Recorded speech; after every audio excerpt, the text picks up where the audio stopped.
Are you an NGO or charity that's trying to figure out digital in 2024? You've come to the right place. We're going to look at the latest industry stats, why you should bank on TikTok, crucial things to check on your website, AI, and other things. This is one of those make or break years. A bit of background on myself. My name's Noel. I undertake various charitable activities in Ukraine, with most of that going into animal evacuations from front lines.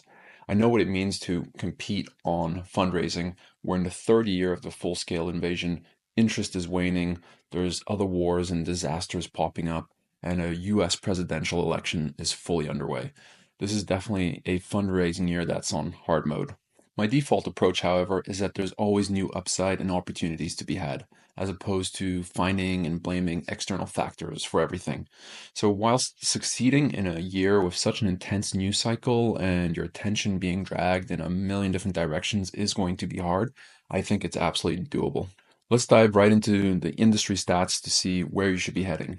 The first one is a no-brainer. Digital is top of mind. Across any survey, digital strategy is one of the most consistent top priorities across both small and large nonprofits. No surprises there. 52% say increasing digital fundraising is a priority for them. In another report, 74% rank digital overall as a top priority, and so on. Look, you don't need a survey or me to tell you digital is the largest growth opportunity, whereby you're able to fail fast, iterate, and try new ideas. However, there's a very large caveat here in that the large majority of charities are far from peak performance for numerous reasons, but I'll speak to this at the end. Let's first get stuck into more granular data, and that is a deep understanding of the channels that are available to us out there. The pivotal channel for nonprofits in the digital space has been email, and in one of the large surveys, nonprofits were able to increase their subscriber base by 7% year on year, but at the same time, overall revenue from this channel dropped by 7%, which in turn translates into a 20% drop in revenue units per email.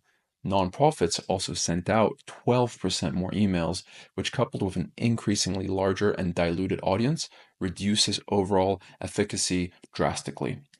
You attract subscribers with your marketing and then lose them when you ask them for money. So there's quite a high churn or turnover. Despite this, there's still an average of $76 being brought in per 1,000 emails sent. So whilst it works really well at scale, it's not a high growth opportunity, rather one you nurture to keep alive. Switching channels, charities grew an average of over 100% on TikTok and barely 10% or less on all other platforms, even minus 1% on X, or formerly Twitter.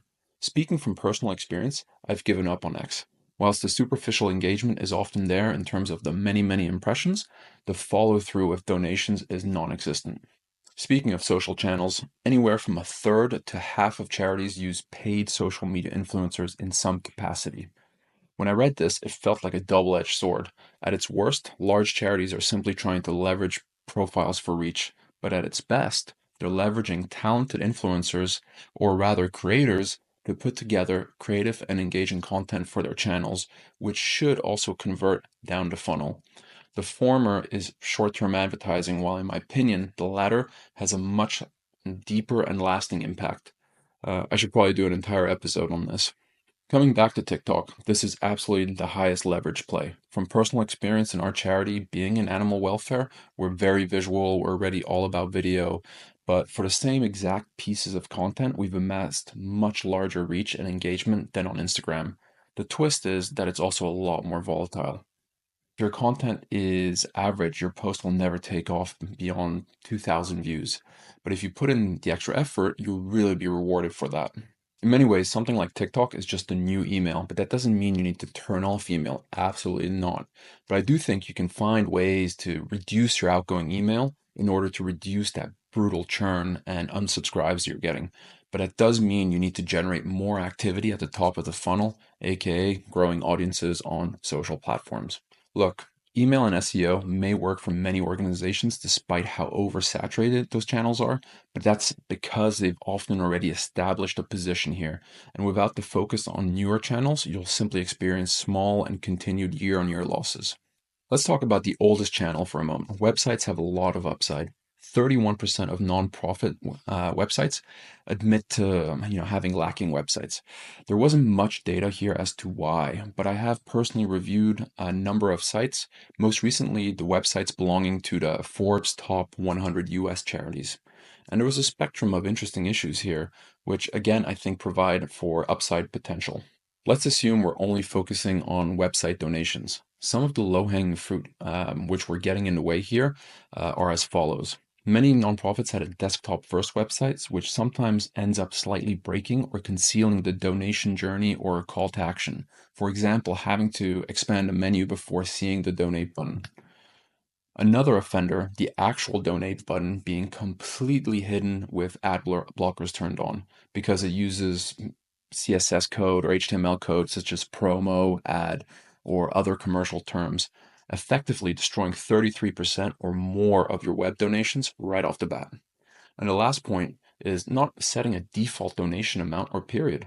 Generally, it felt as if the more polished websites set defaults of monthly recurring donations at around $30, with the worst charities leaving a completely empty donation amount field. And despite websites being so old as a digital channel, they are continuously very important to the journey.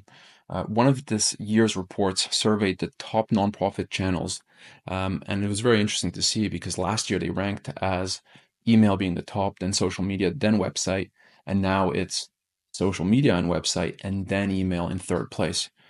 So email dropped to third while social brought websites along, which makes a lot of sense to me as social reach increases click-throughs to the websites because that's a descendant of the other.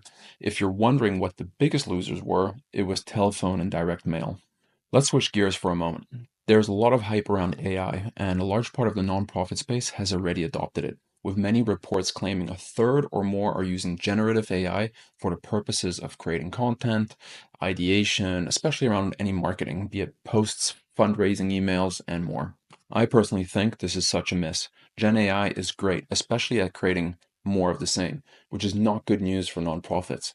We just looked at how extremely high churn was on email, or failing to capture audiences on trending social media platforms, or trying to have closer relationships to your donors. If you acquire 100 new recurring donors today, the statistics show you will be left with 40% of those in 2 years. Do you really think robot text is going to increase or decrease that number? And trust me, I'm someone who uses Gen AI extensively. It's a tool you should use in parallel to augment your creative and original ideas, not as a band-aid. We saw before that the large majority of nonprofits struggle to make headspace for digital. So this just seems like a recipe for disaster. Back to the caveat I mentioned earlier in this video. Yes, digital is a priority, but it's also not, as only 6% of charities say their CEO understands digital. I find this striking, but also not surprising as digital can be an afterthought for many charities, whereby they're so intensely focused on their passion and mission that this is simply secondary, and I can't fault them. But I do wonder, with global fundraising more or less stagnant, yet at the same time we're experiencing these tectonic shifts between old and emerging channels, are the laggards simply going to have to spend more money to acquire less donations, negatively impacting their program expense ratio and subsequently working capital reserves? It sounds like a painful spiral to be in.